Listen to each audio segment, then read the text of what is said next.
Welcome back to that God Power channel. This is the channel where we're going to unlock the God Power that's laying dormant inside of you. But today, and like last time, what we've been doing is breaking down the book of Matthew from the Bible. And this is going along with our Bible breakdown series.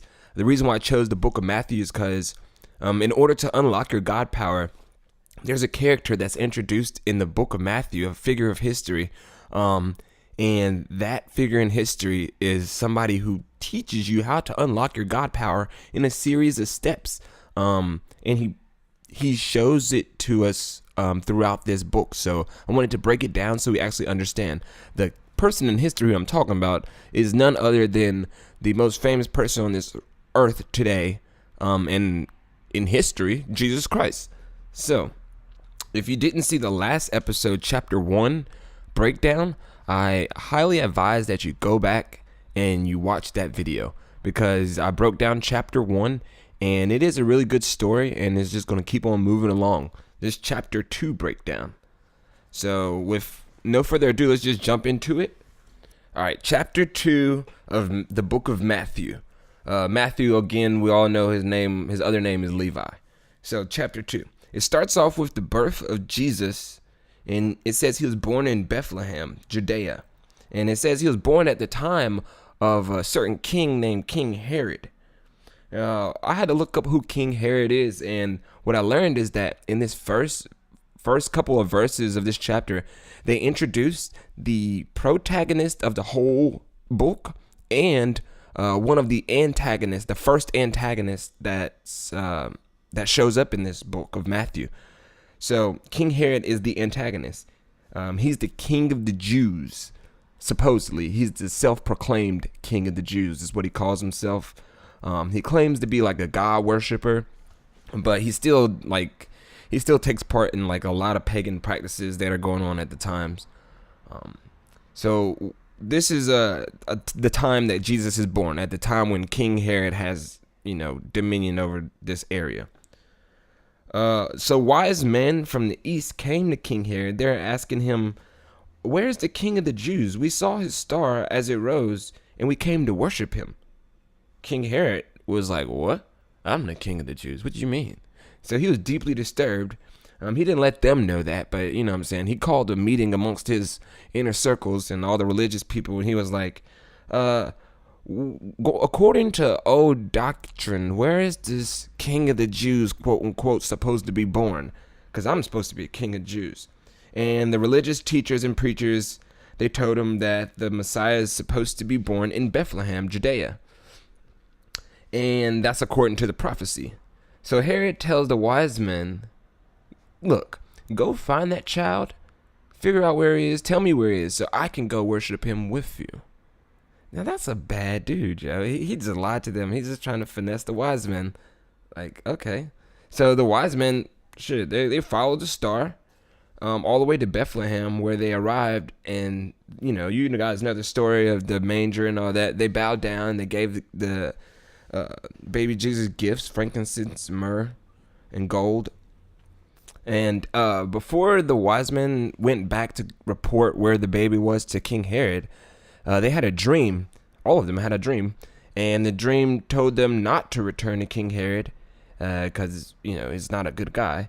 And they actually listened to the dream. God sent them a dream, and they listened to that dream, and they left the opposite way than they came. So they did not report back to King Herod. Now, after that, the angel of the Lord appears to Joseph in a dream. And he tells Joseph that King Herod is about to search and try to kill the baby. So Joseph shouldn't stay in Bethlehem. He should flee to Egypt because he'll be safe there. So Joseph, he's the kind of man that just follows God. He just listens and follows God. So he took his family to Egypt, and they stayed there the whole time that King Herod was reigning.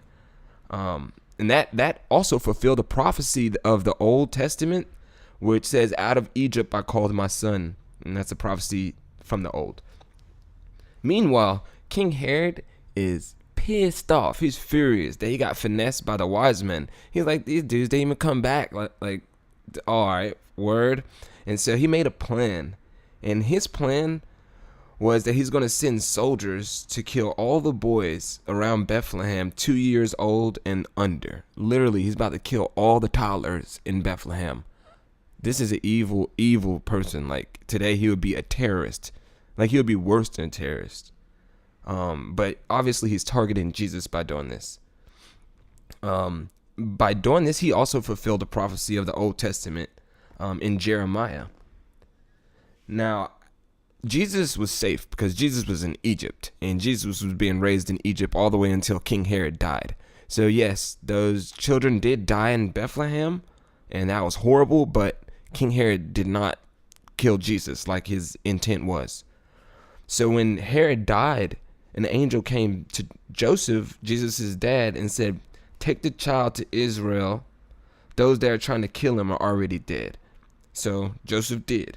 But when he got there, he learned that King Herod's son was now reigning on the throne. So Joseph was like, I feel you, but, that's not that safe. And he decided to go to a district of Galilee in a town called Nazareth.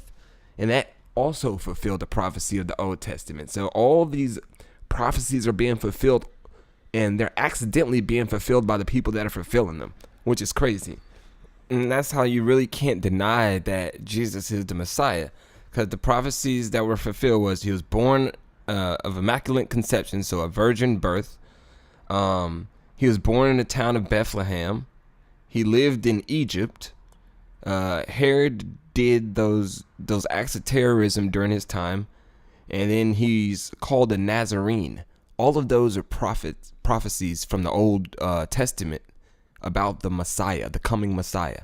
So he's fulfilling each and every one of them, and it's just heating up, and people are like, "Oh, this is interesting. This kid is really something." And so that ends chapter 2. Hopefully you learned something.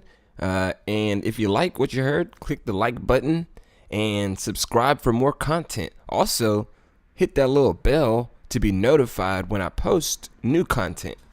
But catch me out in chapter 3. I'll be breaking that down soon. It's going to be interesting. I love this story. I've read the book of Matthew like 1 billion times, but we'll get around to it. In the meantime, I just need y'all to remember that you got that God power. Loving the God power. I got the God power. Tapping the source, caught in the vibes. I just thank God I'm alive. I just thank God that I'm fly. I just thank God for my rhymes. Every night, these lyrics that's up in my spirit. I know that you